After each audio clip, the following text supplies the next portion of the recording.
to the Spurs News Podcast, your home for all things Tottenham Hotspur.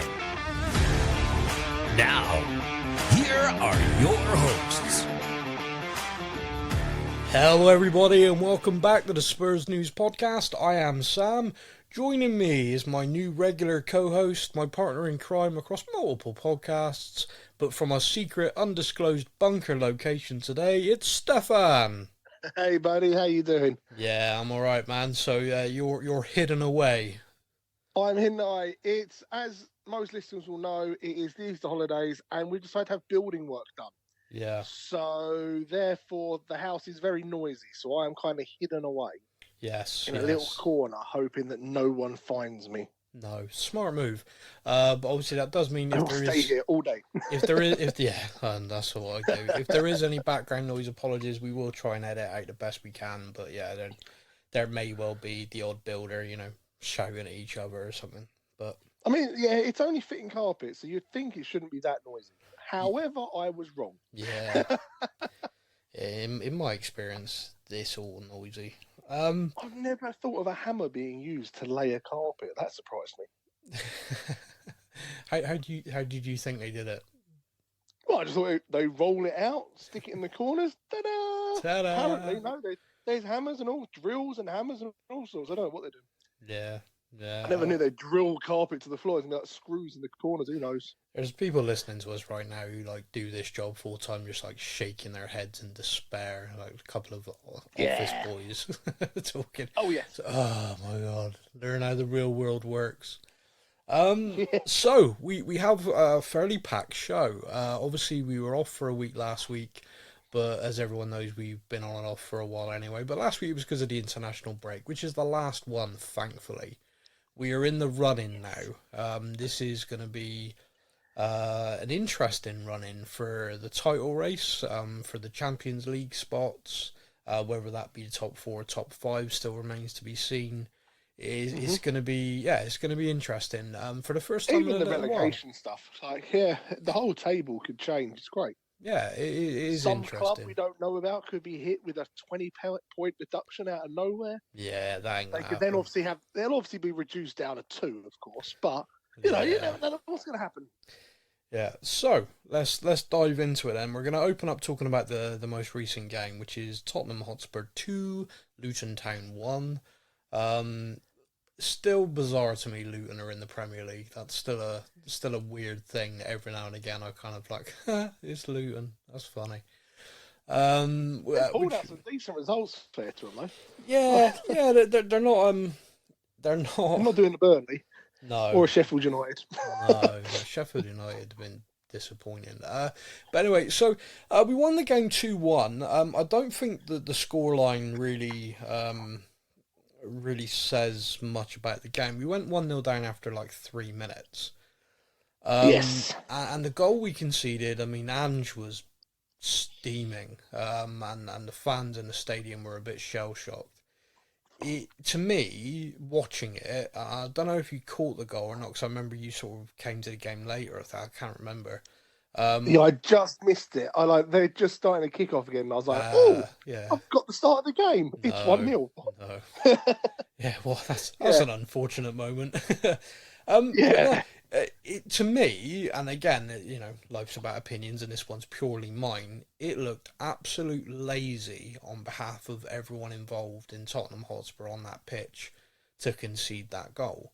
I'm not going to single anyone out because I think there are several players in it. When you watch it back, and I'd encourage everyone to have a quick glance at it to see if you agree with me, it had this kind of almost it's only Luton feel to half-assed effort. And what worried me about that, or what annoyed me about that, is I looked at that Fulham game before the international break and I genuinely felt that we put a team on the field and they went out there we got this. We just demolished Aston Villa at their ground. We got this. We're a good team. Sadly, Fulham. Yeah. And they got outplayed, outfought in every department. And they just couldn't. And the other thing as well is it played on my mind a bit that a lot of that first 11 that went out there all off on international duty. Sonny has to travel a long way. Romero has to travel away. It kind of felt like they checked out. It kind of felt like they were kind of like, oh, that flight's going to be a bitch. Oh, hang on, I'm in a game. They'd already packed the bags, yeah. Yeah, and I know, look, they're professionals, and I don't think on any kind of conscious level they were doing that. And again, this is just my opinion, that's how it felt. So to see in the opening 3 minutes of this, after the international break, where I know that Ange and the coaching team would have used that Fulham game to go, look, this is unacceptable. Like, this level of effort, completely no. This isn't what we do. To see... So we spoke about the interview after the game where it was like the first time he felt he'd been let down, disappointed. Yeah. I was expecting, like, rockets up the arses for this game. Yeah, and I'd kind of hoped for a fast start. I'd kind of hoped to see us come out the blocks. I mean, we got our Spurs news chat, and we were kind of like, score predictions. And I said, I mean, I was being silly, but I said, 7-0. I had it in my brain that we were definitely going to see a reaction, and it was going to be a fast start. And I genuinely believe when we score first and early, because then teams have to come out, we're very dangerous. We have the ability and the players to really hammer a team. So I was kind of like, I think we got this. If we score early against Luton, they can't play the low block. They've got to come out and play. I think we're going to rip them a new one. 7-0 was probably over the top, but it was just kind of like I was in a kind of very, come on mood. So to see this kind of goal, which came from a sloppy pass from Kulusevski, which then Sonny could have really stopped the move, but kind of half-assed the challenge, and then the player got away from Townsend, got away from him. Yeah. And then I saw our two central defenders, I think it was Porro as well, basically just come to the ball. And then, like, if you watch it, I don't think anyone did an analysis of it. I think I might have seen it online where someone literally like stopped it, paused it, and went, look where they all are. And it is literally, they've all shuffled across one place because Udogie was out of position because obviously gone forward, which is what we do. And the guy who scored is just stood there. Just like, hello, I'm on my own. Completely unmarked. Yeah, I'm on my own. No one's even looking at me. You've got Morris. I think it was Morris just holds off the defender. Yeah, in his place, and then this guy is just completely. I was like, we have a midfield. We have a midfield. Where are they? Yeah, and Basuma. I mean, to say that it was a half-hearted track back is an understatement. Now, so when all that happened and they scored, and I'm just sort of sat there looking at it, I was a little bit shell-shocked for a while. It probably took me. And the funny thing is, I think the crowd were, because the atmosphere to start great.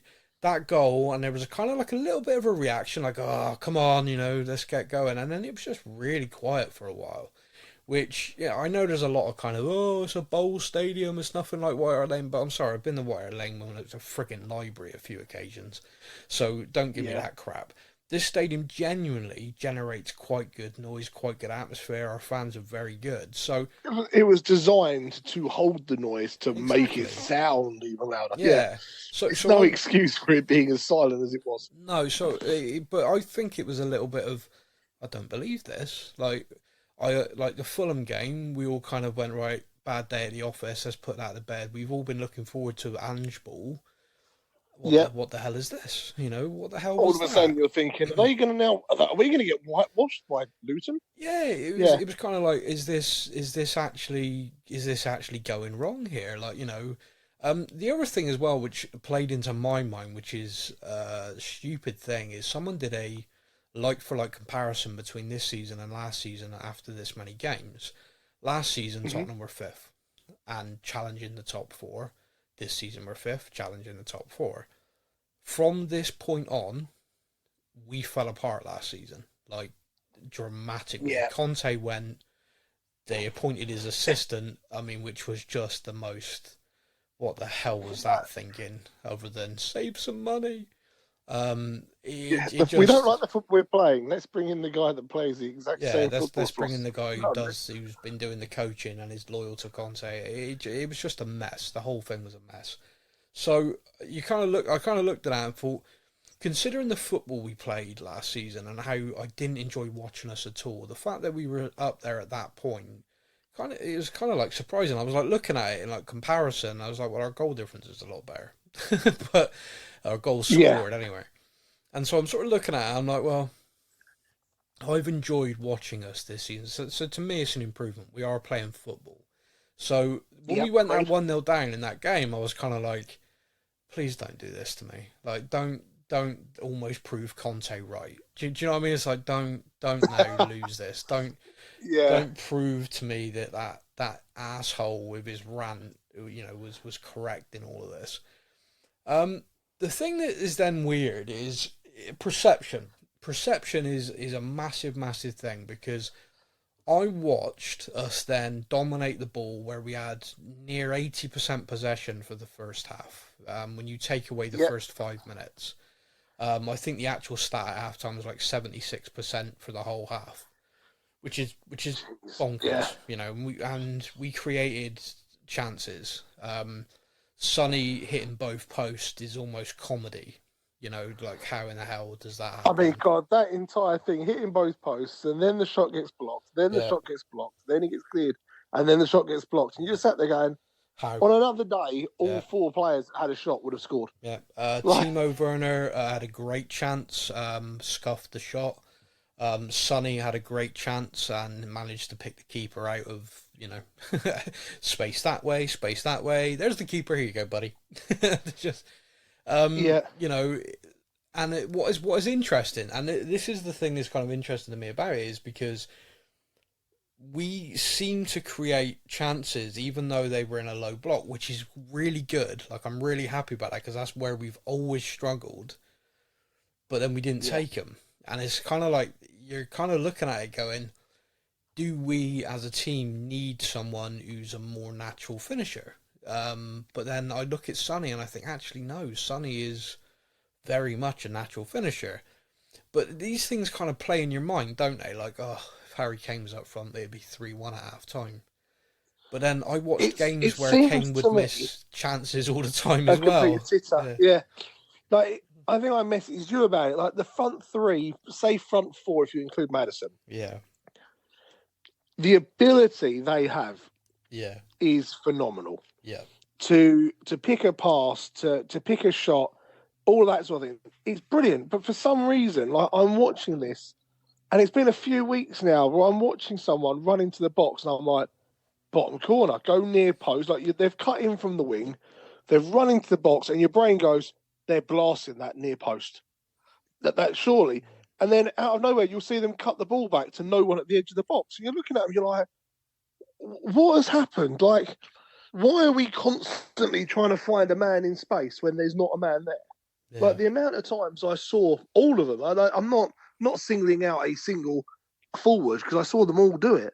Like they get themselves into a great position. You think just have a shot, just have a shot at it, just go for it, and they seem to try to do like one extra pass. And the Yeah. amount of times there wasn't someone at the end of the pass, and then Luton have the ball, and you're kind of like, why are we doing this? Yeah. Why do we keep doing it? Yeah, I mean, it is when it is everybody and when it is constant, it's clearly coached. So clearly, their view is to get into the box and try and give it to someone who has a better chance of scoring, i.e., got more of the goal to hit, rather than taking it on, taking responsibility yourself.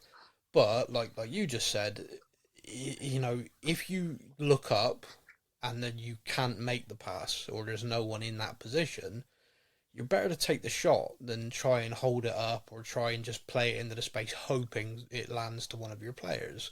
Yeah, Because you look at we going into the second half and the impact Johnson made. They scored an own goal because he drilled that ball in low and hard. And if yeah, that guy hadn't put it in his own net, odds are good that Werner would have skied it. No, he was right there. So, yeah, the guy, that's why that guy got in that muddle. Werner was right behind him and he knew he had to get contact to clear the ball. And unfortunately for him, the ball was smashed in there and obviously it went into his net. Great for us, bad for him. But that was kind of the difference. The difference was Johnson's naturally right-footed. He was on the right side and he wasn't cutting in. He was taking the guy and then smashing it across low and hard, which is yeah, basically what we were doing at the start of the season on a fairly regular basis. And it worked. There's no yeah. two ways about it. It worked. So, um, what I'm kind of intrigued about is where where the kind of coaching aspect is, or what the plan is. The plan appeared to be at the start of the season that the guys wide would be delivering the ball low and hard into the box, because, you know, if a defender swings a leg or whatever, that's where it goes. Oh yeah. And Sonny or Richie or whoever is going to be trying to get on the end of it. And you remember, I think Johnson to Richie, a couple of games in a row were basically almost like duplicate goals, where Johnson smashed it, and our Richie got across the front defender and scored. Like, they were almost like copies of each other. Yeah. So it's like you said, it's almost like the cohesion's gone a little bit, and I wonder, like, not making excuses, but the opening to the season up until that dreaded Chelsea game, we were very settled. It was a very settled 11 with maybe a couple of subs in the games and stuff, but they'd worked together up to the start of the season. They'd worked together for those 10 games. And since that point, I know we've now started to be able to field the same team a couple of games in a row, but we had a big chunk of like the next 15 games of, you know, okay, our defence this week is all fullbacks. Okay, and this week our midfield is all second choice, and this week our attack is, oh god, that kid from the academy needs to be there. You know, it was for a big chunk. We were all over the place, and then of course you had the African Cup of Nations as well. You had the Asia Cup, so Sonny wasn't there. Now, we did okay. We muddled through all of that, and, you know, we've done all right, and we can look at a few games and go, yeah, our strongest 11, we would have done better. But I think it's the cohesion that's actually suffered. I think it's the kind of, you look at it now and you see the players kind of still trying to get that rhythm back. And that's how it looks. And you know, it's almost like a couple of the games, but when it clicks. And when they've managed to, you know, tear teams apart, like the Aston Villa game, that really clicked that day. So I do think as well there's a mental component, a kind of a... unfortunately, we showed up at Fulham with a mentality of just showing up and we got hammered. I kind of feel like a home game against Luton, we kind of did the same. And that's what's so frustrating. Yeah, but I think we kind of managed to shake it off, because... when you look at the statistics for the game, the opportunities we created, the ball that crossed the line, but not all of it, you know, like basically the one stitch of the logo. That was insane, wasn't it? Like, you've seen the pictures for it, it's just like, oh, come on. Yeah, I mean, don't get me wrong, that's technology and it's right. It didn't cross not the whole of the ball did not cross the line, but you look at it and you just go, that's a goal, isn't it? That is like the definition of goal. You know, Pedro Mendes is screaming his head off at Old Trafford for that one. What the hell? So yeah, you kind of, you look at the actual game and you see the 2-1 scoreline, but then you look at the level of domination, and, you know, that ball has that slight bit more pace on it. That's a goal. Sonny's clips the post and goes in, not rolls along the goal and goes in. That's a goal. And all of a sudden we come away from that game and it's 4-1 or 5-1. And no one's talking about odd attitude at times. Everyone's looking at it going, yeah, we smashed them. You know, bad start, then we smashed them. And no one's thinking about it. So like I said, perception's an odd thing. Like, your perception of how a game went can be really, really dictated by that final score. You know, and we said it before as well about, you know, when you get out of jail with a last-minute equaliser, it feels like you've won. You've not. Yep. You've been crap. But you've salvaged a point in the 98th minute, and you walk away happy as hell. So for me, it was an odd game from that point of view, but there was a lot in it that you sort of look at and go, actually, we did a lot well, but just didn't get the rewards today. I think if you do that week in, week out, creating that much, doing that much, more often than not, you're going to win the games, or do well anyway. Yeah. Okay, so anything else on that game in particular you want to pick up on before we sort of roll? I've got a few questions that have been sent in, so I thought we'd let's do the questions before we talk about the questions without knowing them. Smart.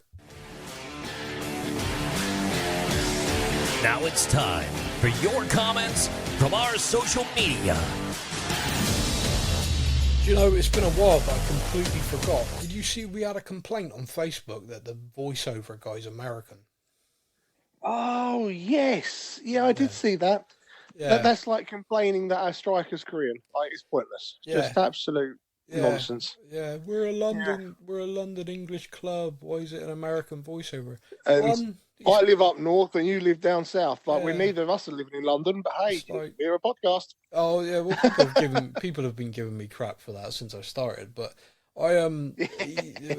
for anyone, I mean, the vast majority of people listen to us have listened to us for a while, so thank you. But if there is anyone new, it's my friend, and he's a professional voiceover artist in the States, and he kindly did this for me as a favour, just because when I was starting this, I was trying to work stuff out, didn't know how to do things, and he said, "Oh, no, I'll do that for you in a professional studio, etc." And he did loads of stuff for me, and I'm still finding bits of audio every now and again he recorded for me. It's like, oh, that's useful, thank you. But yeah, he's my friend, and we got fans all over the world, and I don't, like, for me, I don't see what the issue is, but if you do have an issue and you'd like to discuss it, please email. It's feedback@gofuckyourself.com. Okay, mate, we got some stuff from Facebook and we got something from Instagram. What do you want to start with? Oh, let's go Instagram. Okay, we have the one from Instagram, I believe. And you'll be delighted to hear, because I'm always delighted to hear. Now it's time for a comment from Island Brother. It's actually sunny today, so this works.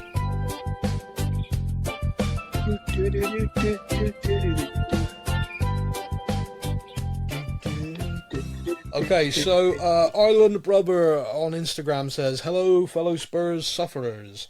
I have nothing to say about that game, but it's 3 points and we forget it. Finally got to the place where I'm not looking for any performances. It's cup final time. Just win.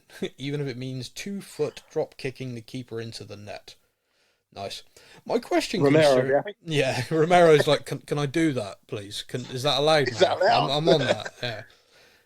My question concerns our Swiss Army knife. Our Swedish Army knife. I'm guessing you mean Swiss Army knife. Swiss. Yeah, okay. Did you all catch the comments from Ange concerning what his wingers should be doing? It seemed really damning, especially following his substitution. Should Johnson be starting, or should we get another winger that does what Ange says? Hope everyone's doing great, and come on, you Spurs. Island Brother, I'm so glad you asked this question. Now, I have a very, very strong opinion on this. So, okay. Would you like to go first, or would you like me to go first? Now, I'll be honest, I didn't hear the comments from Ange. Okay, so Ange basically said after the game that, and again, a few journalists have pointed this out, this is the first time he's ever picked a player out for criticism. He said he was disappointed with what Kulusevski did in the first half. He wanted his winger to bring on Johnson, who would beat the man and drive the ball into the box, which is what Johnson came on and did, and we scored. Or the own goal was created from it. So that's the first time he's ever basically singled anyone out for a bit of criticism, and because it's the first time he's done it, everyone's kind of like, ooh, as you would. But yeah, obviously there's more comments and stuff, and there's plenty of comments where the two of them discussed how much they like working with each other, etc. But anyone who saw the reaction of Ange at half-time knew that Kulusevski was coming off, because the minute the whistle went, he turned around to Johnson and told him to go warm up, turned to one of the coaches, and he stormed down that tunnel, and I was like, yeah. I haven't seen Ange angry properly. Like, not firsthand like that. I saw him literally, he just turned to the bench, pointed, and walked, and I was like, there wasn't even words. No, that was just like, you now. Yeah. Oh. You get ready. You're coming on. You know that they're sat in that dressing room, and he's just like slammed the door open, like, right. I think, I think the guy has the ability, like, for Churchillian speeches of "we shall fight them on the beaches" level.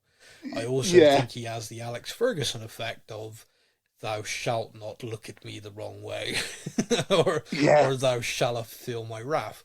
Now, I have a very, very strong opinion on this, because I have a natural aversion to the singling out, scapegoating social media has become. So Tottenham don't play well. Oh, that's all so-and-so's fault. Let's just dive on them. And we seem to, as a club, have moved on the players that got it every week, no matter what they did. So now it's a rotating system. So let me start by saying, when we signed Brennan Johnson, we had a conversation on the podcast who said it didn't excite me. I didn't say he was crap. I didn't say I didn't rate him or any of the stuff that people claim I did. I was just like, I've watched him a few times, stuff for the money we're paying. That's the sort of money paying for a player. I'd be like, I should be feeling like, oh, this is amazing. This is going to be great. I'm just kind of like, nah, I haven't seen enough from this guy, in my opinion, to be that blown away by this signing. He was here for a little while, and you, who was very excited by his signing, agreed with me. Yeah, we're not seeing it yet. We're not seeing it. There's little glimpses, like there's little moments, a few touches and stuff, but overall, it's not working. That was me and you saying that. That was our opinion. It's not working. We're not saying he's crap, he needs to be sold. What the hell did we waste all that money for? It ain't happening yet, is it? It's not clicking yet. And I was like, this is kind of what I was worried about. You spend all that money, you're expecting someone to come in and be great. The club even started briefing journalists to be like, hey, we knew it was a long-term thing. We weren't expecting him to come in and be like superstar right away. And once that happens, you know that stuff's being said.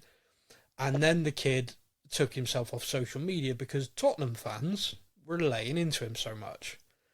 Yeah. That again is like... And that's the second member of this team that's had to do that, behind Pedro Porro, who is probably our most improved player this season to last season, for me. And yet fans were writing him off. Fans were slagging him off. It was his fault for everything. Then it moved to Brennan Johnson. And now it's thoroughly on Kulusevski. Apparently he's the worst thing to have ever happened to our football club. And it's like mind-blowing to me. Now, one of my favourite things was I read there's a reason that Juventus fans thanked us for buying him. Yeah. That was one of my favourite comments I saw, and I was like, oh, for goodness sake. Yeah. Now, this is the guy that last season we couldn't sing his name loud enough. And the start of this season, people couldn't sing his name loud enough. Like, he was loved. And now he's dropped off of form a little bit, his confidence a bit lower. And you can see why Juventus sold him. It's like, the guys, him and Bentancur came in and got us into the Champions League. They came in the January, the season before last, and the two of them ignited our season and were phenomenal. And they were the reason we're playing football on a Wednesday next season. And all of that's now forgotten. Last season, he had a fairly good season, assist, goals, but not to the level he wanted to be. He said that himself. This season, he's played on the left, played on the right, played in the middle, played deeper in midfield because we've been so injury hit. He's played all over the place. And he's been fairly consistent. And right now, he's not hitting the levels he would expect of himself. He did a fantastic open letter in the Player Tribune where he basically says it himself, like, so I know when I'm not playing well. Like, I know it, and it's hard, and it's painful, and I'm like, this isn't going the way I want it to go.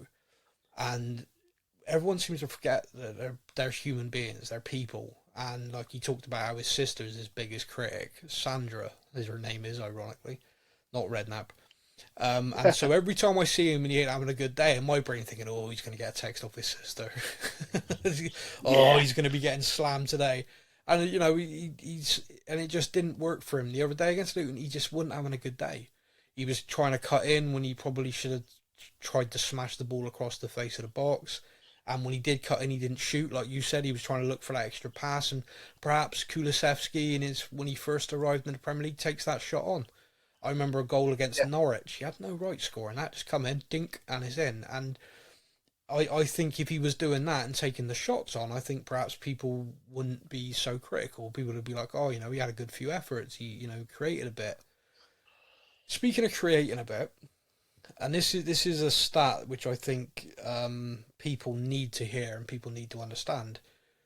We've got James Maddison on our team, a fantastic creative player. You only got to see the cameo he had for England to get that ball to Bellingham for us to equalise the other day to realise the impact he can have on a game instantly. You've got players like Brennan Johnson, who is racking up the assists. He has got the most assists of any player, the most goal contributions from the bench of any player in the Premier League. Brennan Johnson this season. That's an Yep. impact. That's phenomenal. He's going down the super sub route. Well, I just think when he was being started, he was struggling. When he's playing when he's having 30 minutes, 40 minutes to make an impact, you can see he's starting to feel more comfortable. And it's now about building that to 90-minute performances, which he can do. He's still young, so he can do He that. looks like at the moment, he looks like he's confident in himself to come on and make a change. Yeah. Like, he looks like he's got that confidence where the manager has said to him, right, you got 20, 30 minutes. Yeah. I need you to go and do this. You are going to change the game. And he goes, like, it's almost as if he's going, geez, he really does trust me to do that. Okay, I'm going to do it. Yeah. When he starts a game, he has nothing to change yet, if that makes sense. Yeah. Like, he's not being told to go on with a exact instruction of go change the game. And I think that's where he kind of struggles a little bit. Well, I mean, he kind of needs that, Yeah, which isn't great if that's the case. I mean, he and that possibly points towards the whole team. Like, we've been starting games so poorly. I mean, we've not scored in the first half at our stadium for like 7 games in a row, which is appalling. That shouldn't be happening. No. It just that, but we are creating chances. We're just, whatever the hell it is. I say this sort of funnily. Someone's due a hiding at our ground. At some point, we're going to score early, and I really think we're going to hammer a team. I genuinely do, because I think if we start please fast, be the 28th of April. Please be the 28th of April. Could you imagine? That's the one that we win 7-0. If we did that, I'd just retire happy. Yeah. So Kulusevski, like I said, we got some great creative players on our team and everything. Kulusevski has created the most chances for our team this season. It's around 50, which is beyond everybody. I don't remember the exact number. Sorry, I think it's 53, but it's over 50 anyway. Just a small number over 50. And they're classed as key passes in the Opta stats, but chance creation in the Premier League stats. So basically, he has made the pass that someone has then had a shot at goal. Now, he's not got many assists. Now, there's different ways of looking at this, and it's quite funny because we talked about this when it comes to recruitment and data and the way we've changed our analysis of players. So I'm just going to do this example again, and I apologise if this is boring people, but this is where we've changed our recruitment. In the past, we looked at 2 creative players. One had 10 assists, one had 5 assists. We would sign the one who had 10 assists. We wouldn't look at anything else, like he's got 10 assists, brilliant. Now, we take another look at this. The guy who's got 10 assists is playing in a midfield behind a striker like Harry Kane. Every time he gives in the ball, he scores. The guy who's got 5 has actually created 50 chances, but the striker, but the striker is not a natural finisher in that team, and therefore is wasting a lot of chances, and so he's only actually got 5 assists. We now sign that guy. We now look at that and go, right, this guy is creating chances in every single game, but his team's not finishing it. We put him with a natural, better finisher. He's going to get loads more assists. Now, this sounds so simple. It's not rocket science, but this is what Brighton have done, and this is what we are now mirroring when we're signing players.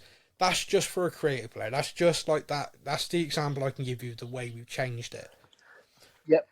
So everyone's delighted with that. Everyone's over the moon with the way we've changed our recruitment. Everyone's looking at the players we're signing and going, yeah, we can actually see a real difference to how we're doing this, and the players coming in are of a better quality, definitely.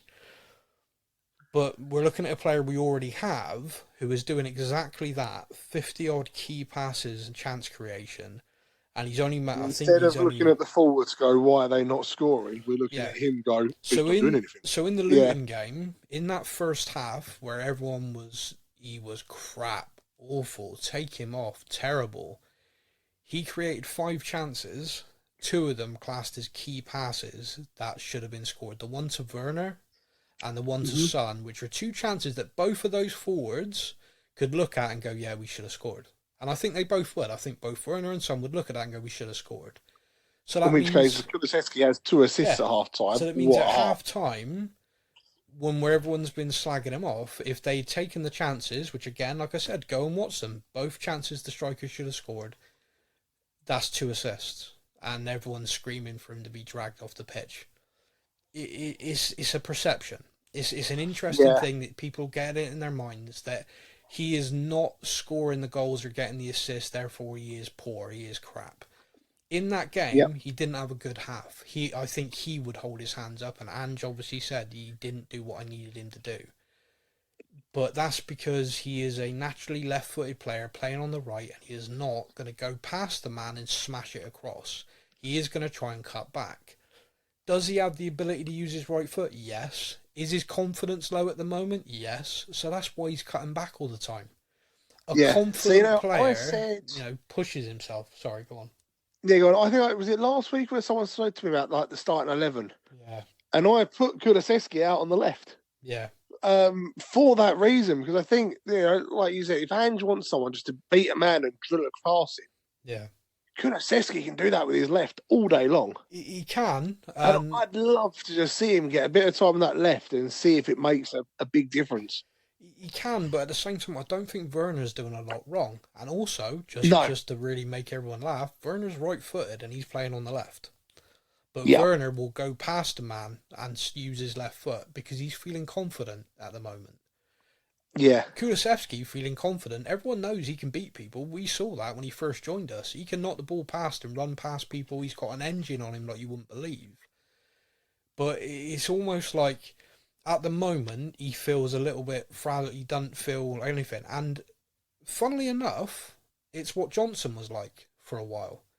Maybe Kulusevski needs to sit on the bench for a couple of games or sit on the bench for the next game looking at it from the bench like, I know how I can impact this. I know what I can do to come on and change this. Comes on for 25 minutes, makes an impact, and we go, there it is. Yeah, and he feels it. He feels, there it is. There's my confidence back. And that's, like, it feels like, like when a striker needs one to go in off his ass, to kind of he falls over, ball hits him, and it goes in. And like, all of a sudden he's scoring again for fun. It feels to me like Kulusevski needs to pick up the ball and smash a shot and it goes in, and all of a sudden he'll go, oh yeah, okay, I remember. I know what I'm doing. And people forget Sonny had an awful run for a while, where everyone was. I remember people online slamming, Sonny should be dropped. He's not doing everything. Just people. The thing with Sonny as well is that he's had 2 or 3 in the. He's been at the club a long time now. Yeah. And he's had 2 or 3 spells where he kind of goes through this thing where like every touch goes a yard further in front of him than normal, or every shot goes. And every time people are like, I see he's done, get rid of him. And then he comes back and gets like, golden boot. Yeah. Or, he comes back and becomes club captain and plays phenomenally well. He's it happens. Everyone has dips. Yeah, and the idea like that fans turn on people so horrifically now. We're supporters. The clue's in the name. When someone is running low on confidence, laying into him ain't going to do him no good. And these guys, and I saw someone say, why are people moaning about us tagging such and such a player, calling them shit? It's not like they read it. Yeah, they do. Like, I know you have this image that all of these players have their social media team. Don't get me wrong, they probably do. But they also still read stuff themselves. That's why a lot of them don't have comments on anymore. That's why a lot of them, hand it over to teams and go, I can't read that anymore. Jeez, that's become toxic. You got interviews, countless interviews with players and their mental health. Richarlison, I saw universal praise for him from the Tottenham fan base. That a brave guy coming out talking about his mental health. Oh my God, I can't believe he was so bad. I swear, if I went back through some of the tweets of the people supporting him, they were slagging him off at one point. And when he next misses a great chance. Yeah. And don't get me wrong, there's a big difference between, say you should have scored that, you idiot. In that moment, he should have scored that, he should have done better there. Or saying, they're clearly not feeling it at the moment, they're clearly out of form.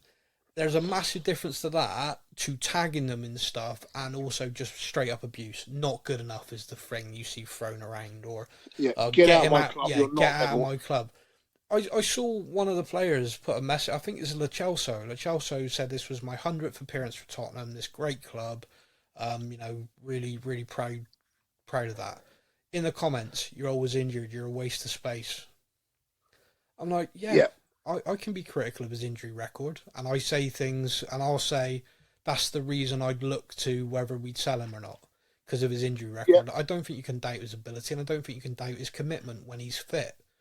But 100%. Like, if we can keep him fit for a whole season, he's a real asset. Yeah. The problem is he has 2 or 3 injuries a season. Yeah, and that's the issue. And that is that's the issue. Like, if you've been at a club as long as he has and you've only made 100 appearances, there are players that do that in 2 seasons. Yeah, we've already seen players eclipse it who joined after him.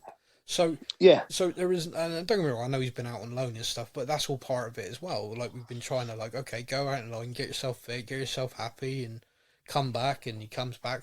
Now, don't get me wrong, Lo Celso also gave a very good interview in Spanish not that long ago where he talks about his time at Tottenham being disappointing for him, and one of the things he points to, he says, I've never been able to get settled because the club have been in transition the whole time. I signed for Mauricio Pochettino, and then he was replaced by Jose Mourinho, who didn't want me within a few weeks. And then since then, it's been stop, start, this manager out on loan. And so from his point of view, yeah, he's right. That from us as fans, it's been stop, start, injuries. From his point of view, it's been stop, start, this guy likes me, this guy doesn't, this guy wants me to do this, okay, I'll try, but that's not my natural thing, you know? Yeah. So yeah, it's been weird. And I will just say as well, just very quickly on him, he tracked back in the dying minutes against Luton and stopped them from equalising. Him. With a fantastic block, yeah. Højbjerg, who I have a real thing for him tracking back. He does so much well, by the way. Pierre-Emile Højbjerg does so many things in a game that I think, oh, I'm too harsh. Like, I see him do something, I go, oh, I've been really harsh to him. And then I watch the guy run past him. And I'm like, what are you doing? I think the best way to describe Højbjerg is he is a blocker. Like, if the ball is coming towards him, he gets in the way, he'll cut out a pass. Yeah. He is not a track backer. Like, a track backer, that's a good one, yeah. Yeah, if the ball is going past him, he'll throw himself at it and he'll get in the way of a pass, interception, and it goes on. If the ball has a player next to it, he just, I'll pass you go. Off you go. It's the standing there pointing like he's expecting some other player just to do his job for him that just... Yeah, anyway. Like I said, you can be critical of players without absolutely damning them. And for me, that's just the one thing with him that I look at and I go, that's probably why we're looking to replace him. And you know what? Basuma's started doing it. Have you noticed that? Like, Basuma's gone that way. And I like, you watch the way Basuma started this season, he was ferocious. He was phenomenal at doing this job. Now, he's standing off as well. And I got to wonder if the club are looking at that as well, going, oh, that's, that's not what we Basuma is very, very close. Now, I think I messaged you and said, if you look at the way he celebrates Sonny's goal. Yeah. He runs across, he belts the ball into the goal while screaming in celebration. He's celebrating, he's dancing with the fans, like the passion and everything else. Yeah, bear in mind he'd just been subbed, by the way. He was walking around the pitch. So he wasn't even technically on it. No, he ran on and smashed the ball into the net in sheer jubilation. That's pure happiness and passion for the club. Yeah, I've got no doubt. Performance-wise, I've got no doubt. He needs to pick them up. Yeah, I've got no doubt that his commitment's there. And like, do you know who Basuma? He slightly reminds me of, and it worries me a little bit. Go on. Is Lewis Holtby? Oh, really? Remember, Lewis Holtby? He was pure passion. He was pure commitment for Spurs, pure passion for Spurs. Like, he loved being at that club. The fans loved him, but the actual effort he was putting in and stuff wasn't matching the passion and commitment. I worry Basuma's going to go down. See, Lewis Holtby for me was very good on social media, but he wasn't very good at football. Now, that may sound harsh, but a lot of people love that guy because of his social media presence, and not many people, like, Give me an example of something he did in a game that stands out to you. He tackled a referee in Leslie King's testimonial. Yeah, that's the problem, isn't it? That's the problem. Basuma at the start of this season was man of the match consistently. He had that brain melt moment where he dived and got himself sent off against Luton, ironically, at their place. And it's like he's never recovered from it. It's like he's never been able to shake that off. Now, he went to AFCON and he got ill, malaria. And then he hardly played in the AFCON. He came back and he started very well, but then it's drifted off again. He's been dropped from the Mali squad. Now, I don't know how good their national team is, but I'd have thought a guy playing in one of the top Premier League teams should be getting into it. So it feels like there's an issue there somewhere off the pitch, which is creating a problem for him on the pitch. But who knows? And that's the thing. None of us actually know. And we can say, look, he's not hitting his levels right now, and I think that's fair. But to go beyond that and to speculate I don't think that's going to do anyone any good. But anyway, so I think we've more than answered that question, which was originally all about Kulusevski. 25 minutes ago. Yeah. Sorry, everyone. That's the definition of a tangent. Now we're going to fly through these. Over on Facebook. Over on Facebook, we've had a couple of messages in from Barry Fowles. So in the first one, I have a question for this week. After this week's game, Timo Werner, make him permanent or not? He is amazing on the wing and creates a fair, but in front of goal, our wingers just aren't contributing enough in terms of goals, in my opinion. Can we afford Werner, who misses more than he scores?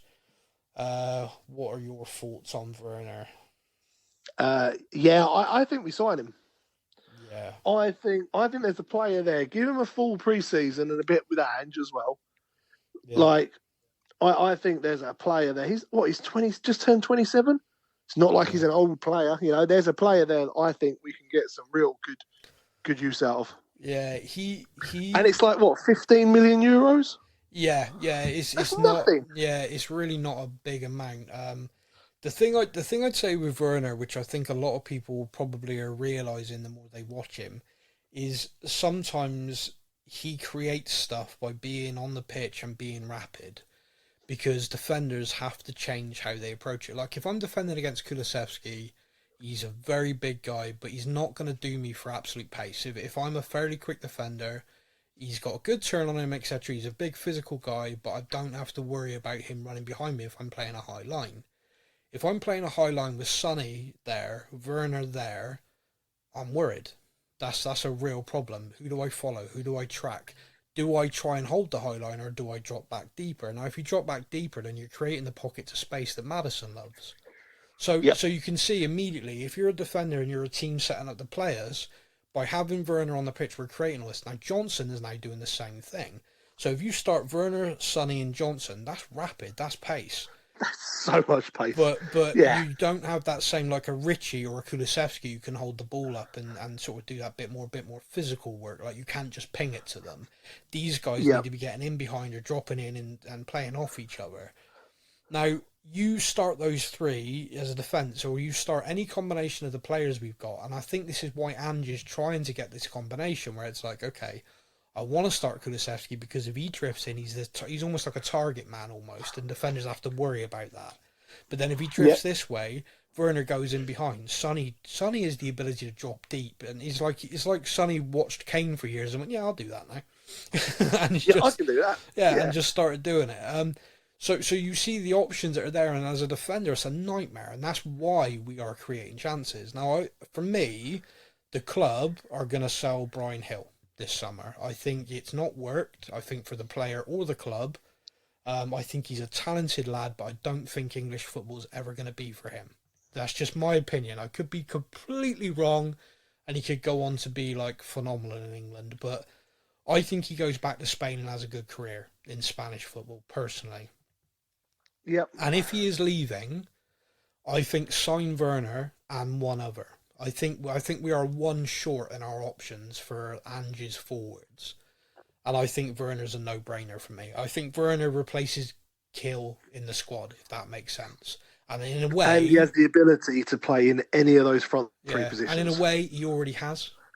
he has already replaced Yeah. Hill in the squad. Hill was fit. He's not making the match day squads.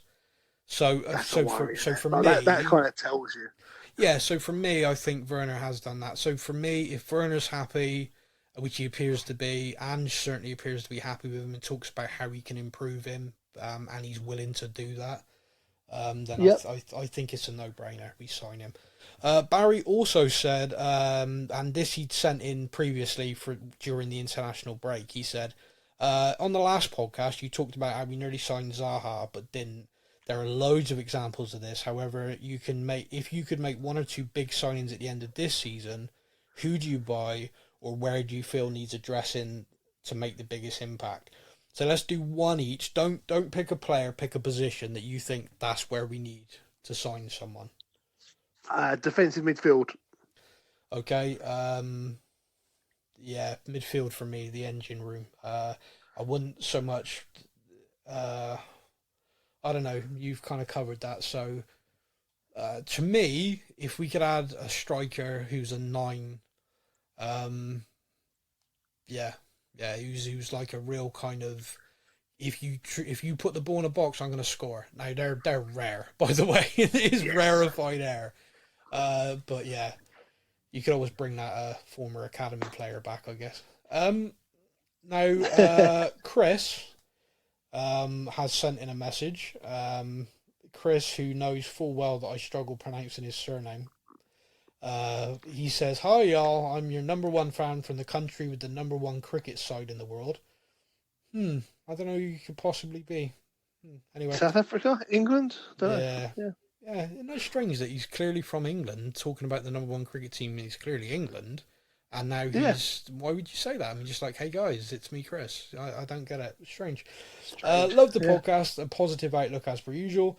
This isn't really a question, more of a statement aimed at those weekly fans who complain and moan. I challenge them to turn their phones off during the games, watch the game, and think your own thoughts. Sit there for 10 or 15 minutes post-game and think about the game.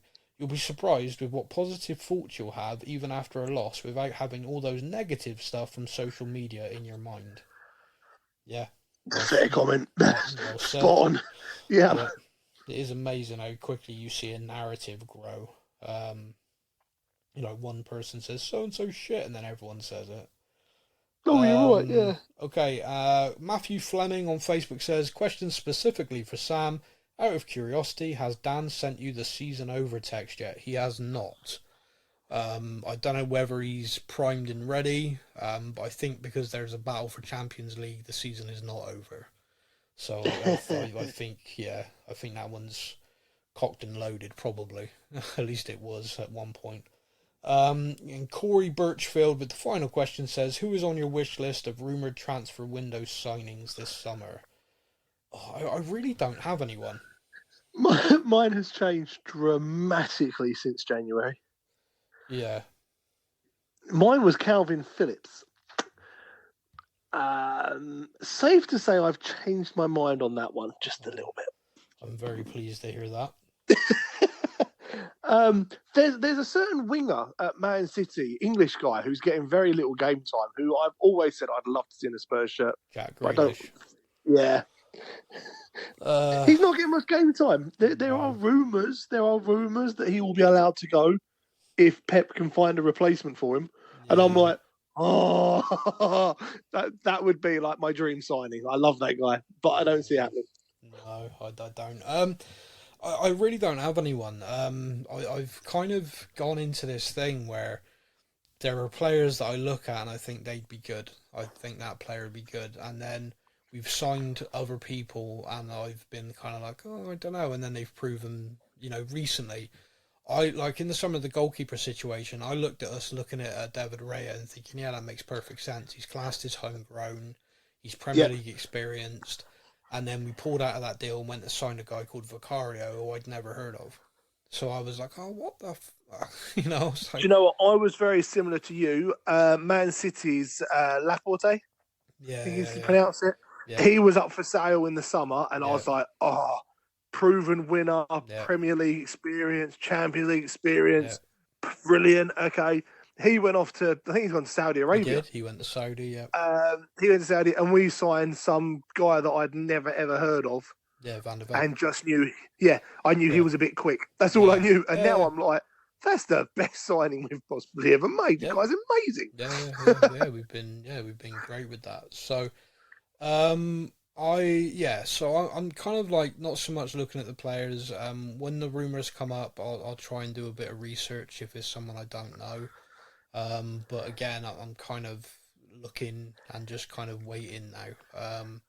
I think the recruitment team have improved so much. I'm feeling less inclined to be screaming about it and more kind of, okay, I'll trust you guys to see what we can do. Yeah, in hand we trust. Yeah, well, we shall see. The next thing I wanted to do is I want to do a loan update, and I'm going to do this in a very kind of different way. So hang on. Now it's time for the loan update. Do you know how many players we have out on loan, technically? I don't have that many fingers. Go on, just try and guess. I don't know. Pick a number. 7. Let's go with 7. Let's go less. Let's go with 7. Okay, technically, we have 12 players out on loan. 12. Okay. 2 of them, though, are loans until their contracts end. So Ivan Perisic and Eric Dyer. And Dyer, yeah. So they're Dyer at Bayern. He signed a deal with them permanently to stay with them, and Perisic with Hajduk Split has done the same. So those 2 have both left the club, but technically they are on the books until the summer. So that's kind of done. From the academy, Matthew Craig is at Doncaster, and Josh Keeley, the goalkeeper, is at Barnet. And they're getting game time, etc. Alfie Devine and Phillips. It's 13 actually, isn't it? It's 13. Yeah, so Devine and Phillips are both at Plymouth. Contrasting things. Devine got sent off yesterday. Phillips got man of the match. And they sacked their manager this morning. Yeah, now that is actually a big deal from our point of view. That could be an issue. Because the reason why Devine is there with Phillips is because the manager at Plymouth worked with both of them in the England Academy setup. He was the under-20 manager, wasn't he? Yeah. So who they bring in could greatly impact game time for Devine and in turn Phillips for the end of the season, the rest of the season. Saying that, Phillips is pulling out man of the match performances, so I like to think he is proving himself to kind of stay in there. Devine could be a worry depending on the next manager. Yeah. So keep an eye on that. Joe Rodon at Leeds is playing very, very well and rave reviews on a regular basis. He is obviously going to be up for sale this summer, so it's going to be interesting to see if Leeds want him, how much they're willing to pay, and if other clubs who have seen him play this well are ready to jump on him instead. I think we're going to see Leeds win the championship, and I think he'll stay there. Okay. Jed Spence at Genoa is playing. Jed Spence at Genoa is doing what I fear Jed Spence is: good one game, poor the next. So everything I read, and I've not actually watched, so this is stuff I've read. Again, he's still not doing anything to even get close to the potential we all thought he had. I again think Jed Spence is being sold this summer. There's bound to be a team in the Championship or Premier League who are going to take a chance on him, I think. Japhet Tanganga came through our academy, broke through. Since then has stalled massively. Loans have not worked, but at Millwall, he is getting regular game time and is playing well. I saw him pick up man of the match recently. I've seen him score a couple for him, including a match winner. He appears to be very settled in that level, Championship. He appears, to me, Jaff has found if teams are looking at Rodon, I think teams are also going to be looking at Jaff for this summer. For him, I'd be working on the basis that I'm going to join someone in the Championship to just keep getting games. I think if a Premier League team signs him, they're signing him as a backup. I think for him, at this stage of his career, he can still have a very, very good career. Try and pick his right move. Ndombele at Galatasaray, less said about that the better. I just have no words left for that guy. He's going to get another bloody winner's medal without actually playing. It's unbelievable. Yeah, potentially. Unbelievable. Potentially, Ndombele's going to have a Turkish Champions medal to go with his Italian Serie A for last season. So he's going to have won the league 2 seasons in a row for 2 different clubs in 2 different countries. Whilst I mean, that is a stat and a half, considering the guy can't run from the halfway line without getting out of breath. yeah, Like, honestly, it's unbelievable. me and you have said this before. With the ability he's got, there's something wrong there. Like I've gone from being completely slamming the guy to just I don't know what to say now. Because I'm almost worried about him now. Yeah, because clearly there's something wrong. Clearly there's something going on that is just not. Troy Parrott, Excelsior in Holland, they love him. And teams in Holland are very interested in him. PSV, Feyenoord and Ajax have all been scouting him every game. I personally, and I know this is one of these things like with Skip and stuff like that, I've seen him in the academy, I've seen him come through. He is classed as homegrown and club trained for us now because of the rule change. So I see no reason why Troy Parrott this summer shouldn't be brought in and let the manager have a proper look at him. Because he didn't get a chance to look at him last year because he was injured. So because of that, they sent him on loan. He's got a year left on his deal when he comes back this summer with an extension option. So I see no reason why get him in, let the manager have a look at him, because with that club trained aspect, he could actually be part of the first team squad and really help us out for Europe. Regulon at Brentford. Great option. Regulon at Brentford is stop-start. He's had a couple of knocks, a couple of injuries. Got sent off. He's either very good or very poor, according to Brentford fans, from what I've read. And that, again, fits in with like Jed Spence and a couple of other players. Just the inconsistency is what's killing them. And Veliz at Seville just isn't getting the game time we were promised. The club are pretty annoyed about it. When he went there, got given the number 9 shirt, etc., everyone was expecting him to be at least constant, maybe not starting, but at least getting minutes. Game and time. He's not. Yeah. The club apparently, according to Fabrizio Romano on a podcast last week, are already in discussions to find him a loan for all of next season. So the club are obviously thinking out. Now, for me, I hope we've learned from the Brian Gill, from my mistake, and we find him alone in the Championship. Now, the player might take some convincing for this, but he appears to have an attitude where he knows what he needs to do to make it. And for me, you find him a mid-top Championship team who are going to be trying to, have got ambition, or a team that perhaps been relegated, lose their forward and need a new one. I think that kid can be prolific. I genuinely do. Just from what I've seen, and you look at the reputation he has in Argentina, what they think of him. He has the ability, but he needs to learn English as a key language, and he needs to learn English football. The Championship's a bloody hard league, and there's some great sides and clubs in the Championship.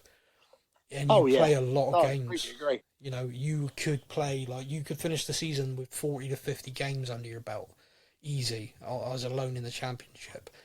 Yep. I think we need to learn from the mistake with Hill where we kept sending him to Spain. Oh, he'll feel more comfortable there. He'll do that. Yeah, but then he's not learning English football. So for me, if we are planning to do that, I hope Veliz is going to go to a Championship side. Because if he needs convincing, if he does need convincing about it, all we have to do is point out that other academy striker that had a couple of years in the Championship and then went on to do pretty well. Yeah, he did all right. Yeah. So that's the kind of loan roundup. If anyone ever wants any more details or anything like that, then get in touch and I'll happily just natter on because I'm a nerd with stuff like this. I want to finish the podcast this week with what I'd like to call the Sonny Appreciation Society. Sonny, with his goal against Luton, the winner, became the outright 5th highest goal scorer in the club's history. When you consider, not a bad achievement, is it? When you consider that for the duration of his time at Tottenham, he was our second striker / winger behind Harry Kane. Yep, it's phenomenal. It is actually the level he has been for us is exceptional. And when you consider that he wanted to leave after his first season because he didn't enjoy it, was finding it difficult, and he basically had to be convinced, like, no, we believe in you. You can do this. It's kind of like a lesson in everything from fan patience to players kind of realising he clearly loves being at the club. He loves playing in England. I think for him, England's the best league in the world, the Premier League, so that's why he's so comfortable. I just wanted to finish the podcast just praising him, really. I can't say enough good things about him. I love the guy. He's been a hell of a servant to this club. He just phenomenal. From Sonny smiling, happy play to he's got that little bit of niggle to him as well, which I like. That kind of nasty side. He'll put his foot in, he'll get stuck in. He's a real competitor. I think in a leadership role, I've seen so many things this season and little interviews with different players and little snippets in articles where they talked about him just being there for them. Just like, Sarr talked about when he went off to African Cup of Nations and Sonny was at Asia Cup, he was checking in with him like every day. Just like, how you doing? How you getting on? How's training? I saw your game, thought you did well, Romero talks about, like the leadership. I mean, this made me laugh because I think this sums up. So apparently they set up a leadership group WhatsApp, and Romero admitted that he didn't realise for a few weeks he'd been added to this group and was just kind of ignoring it. which kind of I think sums him up. But he's just like, we're talking constantly about our expectations, what we want to see from the team. So my message when I'm still at the back shouting forward is the same as his message, at the front, and Maddison's in the middle. They appear to have really kind of come together. I think it's made Romero a stronger player to being part of a leadership group. I think Maddison at the moment struggling a little bit for he's trying to find his touch again a little bit. Like you see it there and then it's not quite there. I think he's still struggling a little bit, maybe fitness wise. Because Ange took him off the other day and he looked pretty mad about it, but then he went down to get treatment. So I think perhaps there's still a little something there, maybe. And Sonny, he's just been phenomenal. I think being captain, he's like made him taller, made him even more Sonny, if that makes sense. So yes, just what the sort of person you'd want as your captain. Like you've got two types of captain. You've got the Roy Keane captain. You've got the Son captain. You're either going to have a bloke who stood behind you, literally kicking up the arse to make you go. Yeah. Or you're going to have the captain that's got his arm around you, and like you say, you've gone away for an international tournament. You're getting phone calls. How you doing? How's it going? Well done on this. Do this. Yeah. And it would appear that the new signings, etc. All talked about how he's talked to them about the club, the history. He's encouraged them to get involved in it, encouraged them to get involved in all of the kind of charity stuff and everything, and said to them, like, the more involved you are, bigger the part of the community, the more at home you feel. I think he's phenomenal. I love Sonny. I'm so proud of him being the captain of our football club. You know what I mean? I was always very, very proud of him as our player and him as captain. Yeah, I'm really happy. Mate, it's one of those rare things because we do this show on a Tuesday now where we actually have a game tonight. We're playing West Ham away. Now you love West Ham. They're like your other team. You think they're wonderful. You're a total West Ham whore. When they're playing in Europe, you're like, oh, I love West Ham. Can't wait for them to win a trophy and all this stuff. And I personally, wish. Do you know what? I wish that was more of an exaggeration than it is. No, my stepdad came along when I was 8, and he was a West Ham fan, and that was not long after I discovered Spurs. So I've kind of always had a little bit for West Ham. Not when we're playing them, because for some reason they always turn into West freaking Barcelona. Yeah. Whenever we play them, like they can be shit for an entire season. We play them, and it's like prime 2008 Spain. It's like I don't understand. I don't get it. It's a late kickoff this evening. It's 8:15 at the London Stadium. We need to show up for this. Like I hope, I really hope that the Fulham game is proven a point to us that you gotta go there with the right mentality. I really hope we do, because I think we can win the game. Because I think West Ham will come at us. I don't think at home they'll sit deep. I think they They will. can't afford it with the fans. They can't afford to. I hope not. Anyway, I hope not, because it makes for a very frustrating watch for everybody when teams do that. But anyway, Yeah. we shall see. We are running late, but still sounding great. So we're going to wrap the show up now. Mate, is there anything else you want to say before we finish? No, I think we're good. Excellent. Thank you everybody for listening. We're going to keep it rolling. We'll be back weekly discussing all things Tottenham Hotspur into the run-in for the season. Until then, everybody, you all take care. Come on, you Spurs. Thank you for listening to the Spurs News Podcast. We hope that you enjoyed the show.